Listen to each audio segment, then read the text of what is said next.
Good evening, students. Today I am going to start the very last lesson and the very important lesson that is known as the sustainable management of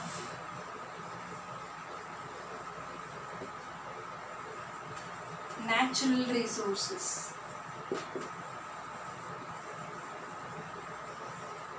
Sustainable management of natural resources. Yes, in our previous class I have already finished the lesson sources of energy. On continuing, so today I am going to start the new lesson, sustainable management of natural resources. So here in this lesson you are going to learn about what are the importance of natural resources and why we have to conserve the natural resources.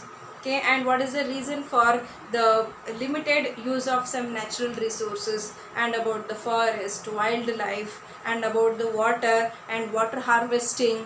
Okay, so like this you are getting more information about this lesson, sustainable management of natural resources. Okay, yes, without wasting our time, let us start the lesson now. So here, what is meant by the natural resources now? Because the natural resources we already come across about this when you are in previous class. Okay, when you are in 8th or 9th standard, you already come across about this natural resources. So what is meant by natural resources? So these are the resources which are available in the nature and which is very useful to us and which cannot be created by the human activities. Okay, so that kind of resources are known as natural resources.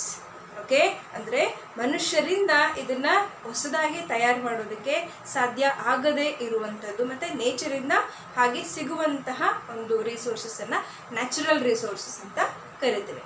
Okay, so ಈ resources ಯಾವ್ದ್ಯಾವ್ದು ಹಾಗಾದರೆ? Can you list out the resources?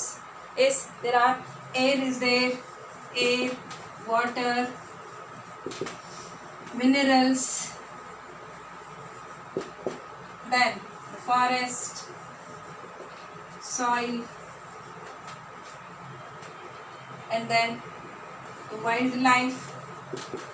Is there are many resources are there. Okay, if you are going to list it, make a long list of some natural resources. Okay, so here how we are going to use these resources? So nowadays we are going to use these resources unnecessarily. Okay, if you go on continuing uses of these resources, so once upon a time it will become extinct or exhaust.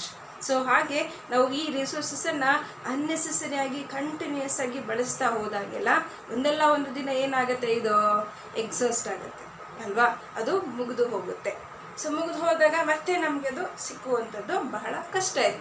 Because there is two type of natural resources, renewable and non-renewable resources.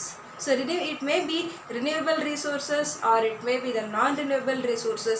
So whatever it may be, we have to use this in proper. So ಕರೆಕ್ಟಾಗಿ ನಾವು use ಮಾಡ್ಕೊಳ್ತಾ ಇದ್ದೀವಾ? ಏನೇನು resources ಇದೆ ಅದನ್ನು in the proper ವೇನಲ್ಲಿ use ಮಾಡ್ತಾ ಇದ್ದೀವಾ? No. So we are going to waste this unnecessarily, and also these resources are polluted by some human activities ಅಲ್ವಾ. ಸೊ ದೀಸ್ ರಿಸೋರ್ಸಸ್ ಇದನ್ನು ಏನು ಮಾಡ್ತಾ ಇದ್ದೀವಿ ನಾವು, ಅದನ್ನು ಹಾಳು ಮಾಡ್ತಾ ಇದ್ದೀವಿ. So most of the resources are polluting by some human activity. So ಮನುಷ್ಯರಾಗಿ ನಾವೇನು ಮಾಡ್ತಾ ಇದ್ದೀವಿ, ಈ ರಿಸೋರ್ಸಸ್ಸನ್ನು ಸಮರ್ಪಕವಾಗಿ ಬಳಸ್ಕೊಳ್ದೇನೆ ಅದನ್ನು ನಾಶ ಮಾಡ್ತಾ ಇದ್ದೀವಿ, ಹಾಳು ಮಾಡ್ತಾ ಇದ್ದೀವಿ. ಇದರಿಂದ ಮತ್ತೆ ತೊಂದರೆ ಅನುಭವಿಸೋದು ಯಾರು? ನಾವೇನೇ ಅಲ್ವಾ. Okay, so these resources not only for humans, it should B utilised for other living organisms also ಅಲ್ವಾ. ಬರೀ ಮನುಷ್ಯರಿಗಷ್ಟೇ ಅಲ್ಲ, ಬೇರೆ ಒಂದು ಜೀವಿಗಳ ವರ್ಗಕ್ಕೂ ಸಹ ಏನಾಗಬೇಕು, ಈ ರಿಸೋರ್ಸು ಮ್ಯಾನೇಜ್ ಆಗಬೇಕು ಅಲ್ವಾ. So if there is need, ಈ ಒಂದು ನೆಸೆಸಿಟಿ ಇದೆಯಾ, ಈ ಒಂದು ಮ್ಯಾನೇಜ್ ಮಾಡೋ ನೆಸೆಸಿಟಿ ಇದೆಯಾ? Yes, it is there. Because in our nature all these resources are in the limited way. ಎಷ್ಟಿದೆ? ಲಿಮಿಟೆಡ್ ಆಗಿದೆ ಅಲ್ವಾ. ಈಗ ಫಾರ್ ಎಕ್ಸಾಂಪಲ್ ಒಂದು ಸಣ್ಣ ಎಕ್ಸಾಂಪಲ್ ಕೊಡೋದಾದ್ರೆ, ಒಂದು ಮನೆಯಲ್ಲಿ ಒಂದು ಕುಟುಂಬ ಇರುತ್ತೆ, ಆ ಕುಟುಂಬದಲ್ಲಿ 10 ಜನ ಇರ್ತಾರೆ ಅಲ್ವಾ. ಸೊ ಇಲ್ಲಿ if we are containing 1 bucket of water ಅಲ್ವಾ, ಫಾರ್ ಎಕ್ಸಾಂಪಲ್ಗೆ ಹೇಳೋದು. ಸೊ ಈ 1 ಬಕೆಟ್ ವಾಟರ್ ಇದೆಯಲ್ಲ, so this 1 bucket of water should equally distributed to the 10 members of that family ಅಲ್ವಾ, ಹೌದು ತಾನೆ. ಸೊ ಎಷ್ಟು ಅವೈಲಬಿಲಿಟಿ ಇದೆಯೋ ಇಲ್ಲಿ ಇರೋದೇ ಎಷ್ಟು, ಒನ್ ಬಕೆಟ್ ಆಫ್ ವಾಟರ್. ಈ 1 ಬಕೆಟ್ ಆಫ್ ವಾಟರ್ನ ಎಲ್ಲರಿಗೂ ಏನಾಗಬೇಕು, ಈಕ್ವಲ್ ಆಗಿ ಡಿಸ್ಟ್ರಿಬ್ಯೂಟ್ ಆಗಬೇಕು ಅಲ್ವಾ. ಈಗ ಇವತ್ತಿನ ದಿನ ಈಕ್ವಲ್ ಆಗಿ ಡಿಸ್ಟ್ರಿಬ್ಯೂಟ್ ಆಗಿ ಮತ್ತೆ ನಾಳೆ ದಿನ ಅಪ್ಸ್ ಆ್ಯಂಡ್ ಡೌನ್ ಆದರೆ, ಸಿಗದೆ ಹೋದರೆ ಅದು ಪ್ರಾಪರ್ ಮ್ಯಾನೇಜ್ಮೆಂಟ್ ಆಗೋದಕ್ಕೆ ಸಾಧ್ಯ ಇಲ್ಲ. So like this, so these resources are in the limited way. It may be some example of this petroleum products ಇರ್ಬೋದು ಅಲ್ವಾ. ಇದೆಲ್ಲ ನಮಗೆ ಒಂದು ಲಿಮಿಟೆಡ್ ವೇನಲ್ಲಿ ಇದೆ ಅಲ್ವಾ. ಆ ಲಿಮಿಟೆಡ್ ಇರುವಂತಹ ಸೋರ್ಸಸ್ಸನ್ನು ಇಡೀ ನಮ್ಮ ಎಲ್ಲ ಜೀವವರ್ಗಕ್ಕೂ ಈಕ್ವಲ್ ಆಗಿ ಡಿಸ್ಟ್ರಿಬ್ಯೂಟ್ ಆಗಬೇಕು. So we need constant distribution of resources, constant distribution of resources. Constant distribution ಅಂತ ಹೇಳಿದ್ರೆ ಏನು ರಿಸೋರ್ಸಸ್ ಇದೆಯೋ ಅದು ಈಕ್ವಲ್ ಆಗಿ ನಮ್ಮ ಲೈಫ್ ಲಾಂಗ್ ಜೀವನ ಪೂರ್ತಿ ಏನಾಗಬೇಕು, ನಮಗೆ ಸಿಗಬೇಕು. ಒಂದು ದಿನ ಸಿಕ್ಕಿ ನಾಳೆ ದಿನ ನಮಗೆ ಇಲ್ಲದೆ ಹೋದರೆ ಅದು ಪ್ರಾಪರ್ ಮ್ಯಾನೇಜ್ಮೆಂಟ್ ಆಗೋದಿಲ್ಲ. Okay, so that is what the management. ಎಂಥ ಮ್ಯಾನೇಜ್ಮೆಂಟ್ ಇದು? It is what the word known as sustainable management. Sustainable ಅಂದರೆ the meaning itself is nothing but the constant distribution alva. Constant maintaining of natural resources is nothing but sustainable management alva. So ಈ ರೀತಿ ನಮ್ಮ ಜೀವನ ಪೂರ್ತಿ constant ಆಗಿ ಒಂದೇ ರೀತಿ availability of natural resources. Okay, that is called as sustainable management of natural resources. So ಒಂದು ದಿನ ಸಿಗದೇನೆ ಇದ್ದಾಗ ಅಲ್ವಾ, we cannot get this properly. So we have to manage. So ಯಾವ ರೀತಿ ಮ್ಯಾನೇಜ್ ಮಾಡಬೇಕು ಹಾಗಿದ್ರೆ ಅಲ್ವಾ? What is the need? Because there is availability of very little bit. So if I take example of this water, for example again, okay, so water availability is very less when compared to the sea water. Okay, drinkable water is very less, so availability of drinkable water is very less alva. So that is about only 2%. So that 2% of water should be equally distributed to all living organism. Of course, by water cycle we are getting again and again ಅಲ್ವ. Water ಸೈಕಲಿಂದ ಮತ್ತೆ ನಮಗೆ ನೀರು ನಾವು ಎಷ್ಟು use ಮಾಡ್ತಾ ಇದ್ರೂ ಸಿಗ್ತಾನೆ ಇರುತ್ತೆ. ಆದರೆ ಸೊ ಇದರ ಒಂದು ಸ್ಕ್ಯಾರ್ಸಿಟೀಸ್ ಸಹ ನಾವು ಫೇಸ್ ಮಾಡಬೇಕಾಗತ್ತೆ. ಸೊ ನೀರಿಲ್ಲದೆ ಇರುವಂಥ ಬರೋ ಪರಿಸ್ಥಿತಿನ ಸಹ ನಾವು ಅನುಭವಿಸ್ಬೇಕಾಗತ್ತೆ. ಹಾಗಾಗಿ so water management is also very important. Water management, so not only the water, it also applicable to all kind of natural resources. So what is the need of the managing these resources, and how we are going to manage this? The forest, wildlife, minerals, water, air, soil. Okay, so these are all very important aspect for us. Okay, so ಇರುವಂಥದ್ದನ್ನೇ ನಾವೇನು ಮಾಡಬೇಕು, ಸಮರ್ಪಕವಾಗಿ ಬಳಸಬೇಕು ಅಲ್ವಾ. ಹೊಸದಾಗಿ ನಾವು create ಮಾಡೋದಕ್ಕಾಗಲ್ಲ. We cannot create the natural resources. So already I have told that. Okay, we cannot create this, but already existing resources we have to use this properly. So ಯಾವ ರೀತಿ ಯೂಸ್ ಮಾಡೋದು ಅಲ್ವಾ? So there are many problems we are going to face in our day-to-day life. It is mainly about the pollution ಅಲ್ವಾ. So ಬಹಳಷ್ಟು environmental disasters ಆಗಲಿ, environmental issues ಆಗಲಿ ಇದೆ ಅಲ್ವಾ. there are many issues are there. We are going to face the environmental pollution ಅಲ್ವಾ. Environment pollution ಅನ್ನೋ ಒಂದು major ಡಿಫೆಕ್ಟನ್ನು ನಾವೇನು ಮಾಡ್ತಾ ಇದ್ದೀವಿ, ಫೇಸ್ ಮಾಡ್ತಾ ಇದ್ದೀವಿ ಅಲ್ವಾ. ಅದರಲ್ಲಿ ತುಂಬ ಮುಖ್ಯ ಅಂತ ಹೇಳಿದ್ರೆ that is what air pollution is there, water pollution is there, soil pollution. So ಪ್ರತಿಯೊಂದು ಪೊಲ್ಯೂಟ್ ಮಾಡ್ತಾ ಇದ್ದೀವಿ. ಓಕೆ, ಸೊ ನಾವು what we have to do, we have to avoid this water pollution and the total environmental pollution.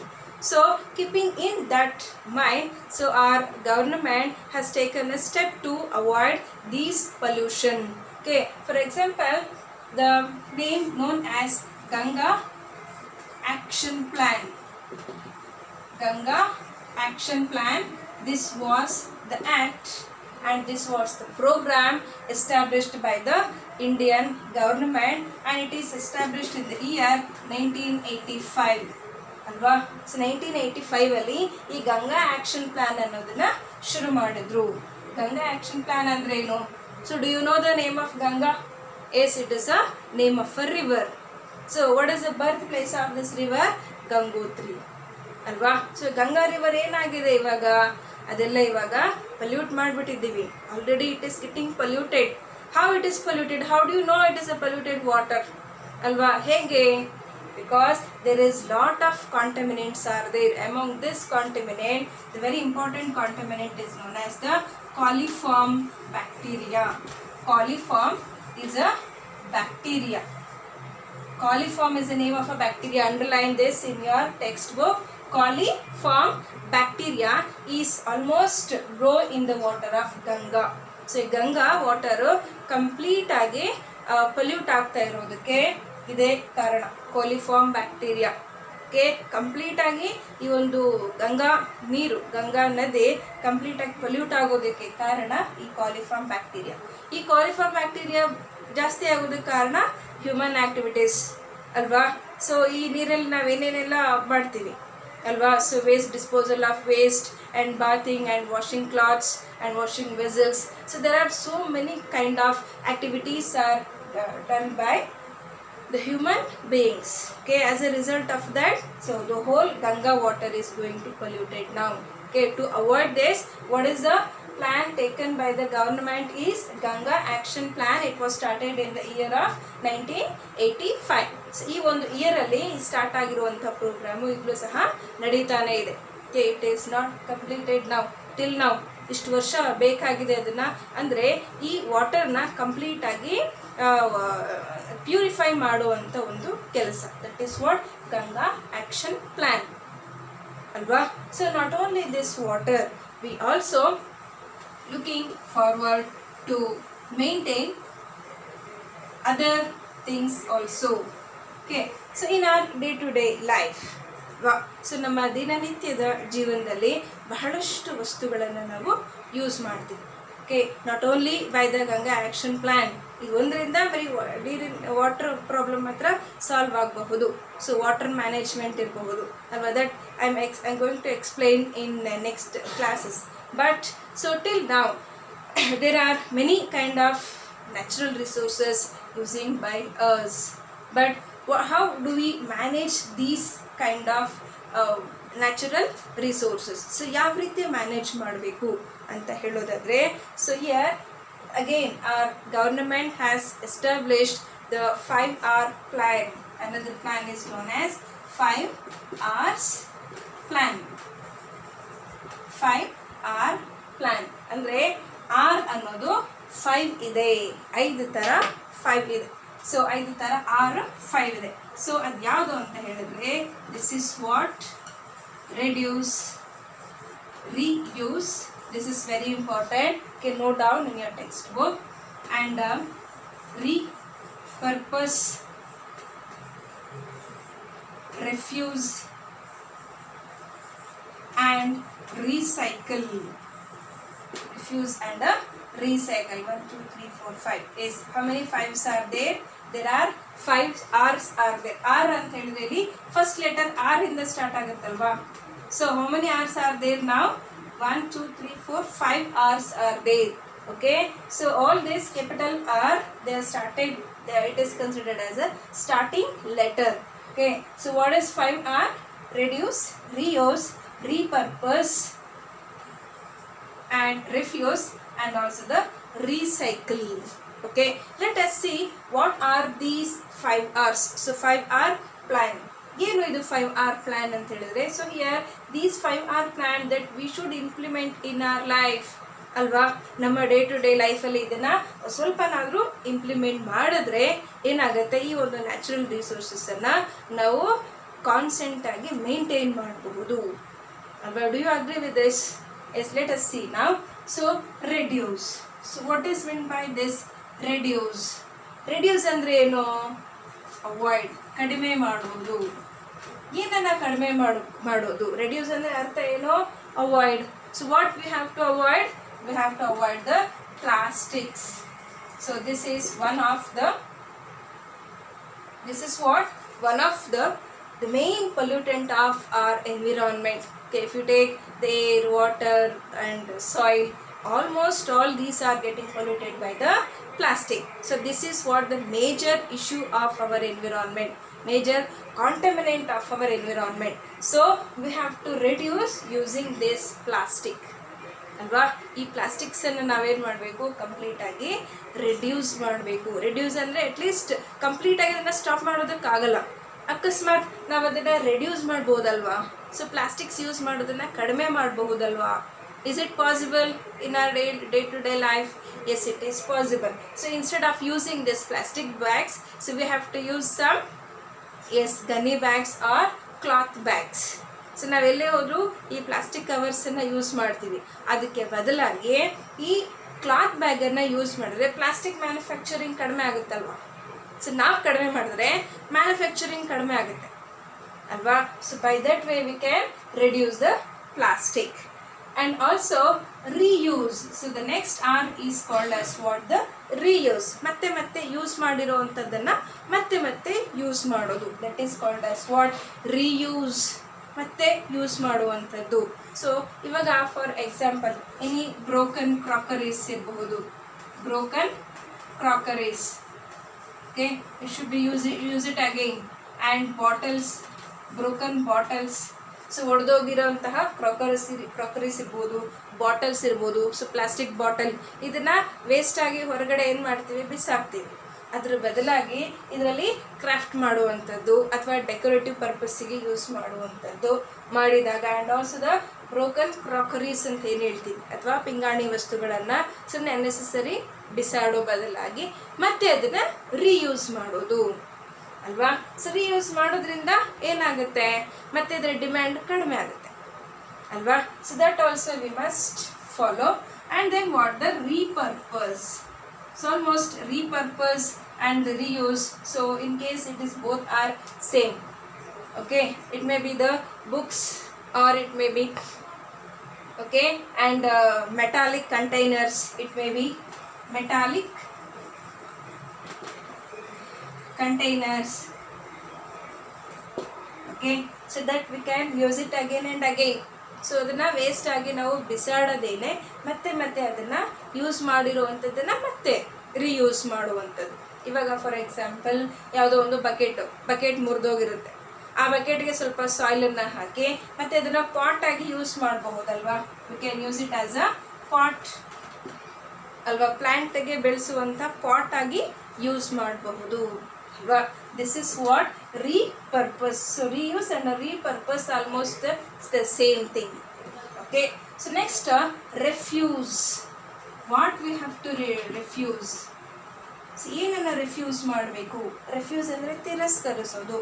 So especially this plastic ಅಲ್ವಾ. ಪ್ಲಾಸ್ಟಿಕ್ಸನ್ನು ಹೆಚ್ಚಾಗಿ ನಾವು refuse ಮಾಡಬೇಕು ಅಲ್ವಾ. ಕಡಿಮೆ ಮಾಡೋದ್ರ ಜೊತೆಗೆ ರಿಫ್ಯೂಸ್ ಮಾಡಬೇಕು. So both are the same. In what way? And also we have to avoid. So refuse and avoid these. Avoid illige barutte. So we have to avoid this electrical appliance. More use of these electrical appliance. And water, unnecessary wasting of water. ಅಂದರೆ ಎಲ್ಲೆಲ್ಲಿ waste ಆಗುವಂಥ chances ಇದೆಯೋ ಅದನ್ನು avoid ಮಾಡೋದು. Okay. So here refuse is, so refuse to use this plastics. Okay, so chemicals, it may be chemical fertilizers that we have to refuse. ಇದನ್ನು ಕಂಪ್ಲೀಟಾಗಿ ಏನು ಮಾಡಬೇಕು? ತಿರಸ್ಕರಿಸಬೇಕು. ಇಲ್ಲಿ ನಾವು ಕಡಿಮೆ ಮಾಡ್ತೀವಿ, ಬಟ್ ರೆಫ್ಯೂಸಲ್ಲಿ ಕಂಪ್ಲೀಟಾಗಿ ರಿಜೆಕ್ಟ್ ಮಾಡ್ತೀವಿ. Okay. So yes in the same way. So the next one is the last one is what? The recycle. Recycle ಅಂದರೆ ಯೂಸ್ ಮಾಡದೆ ಬಿಸಾಕಿರುವಂಥದ್ದನ್ನು ಮತ್ತೆ ಅದನ್ನು ಹೊಸದಾಗಿ ಬೇರೆ ವಸ್ತುವನ್ನು ತಯಾರಿಸೋದಕ್ಕೆ ಯೂಸ್ ಮಾಡುವಂಥದ್ದು. ಇವಾಗ for example dry waste and the wet waste. Okay, if you take the agricultural waste such as this vegetable peels or fruit peels, okay, so these peels are undergo the decomposition process and that we recycle as a compost manure. It can be recycled as a manures ಅಲ್ವಾ. ಬೇಡ ಅಂತ ಬಿಸಾಕಿರೋದನ್ನ ನಾವೇನು ಮಾಡಬಹುದು, ಗೊಬ್ಬರ ಆಗಿ ತಯಾರಿಸಬಹುದು ಅಲ್ವಾ. And that is by the wet waste. So what about this dry waste? So we have to separate the waste.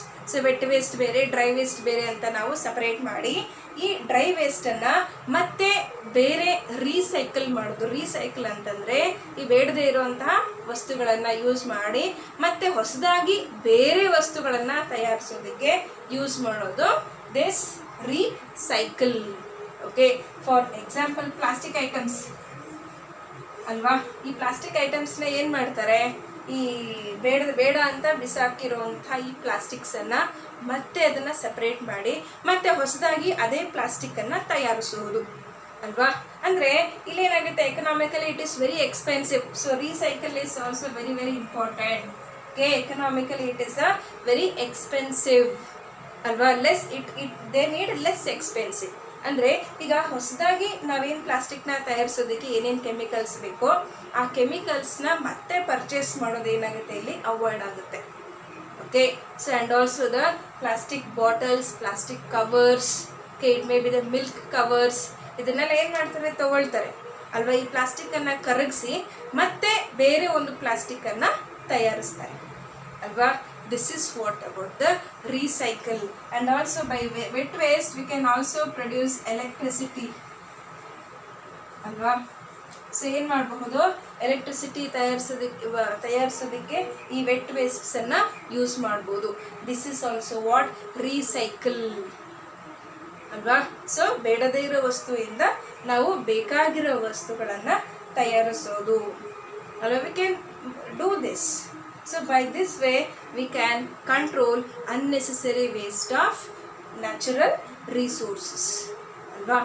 Yes. So I will stop here and continue in the next class. Thank you.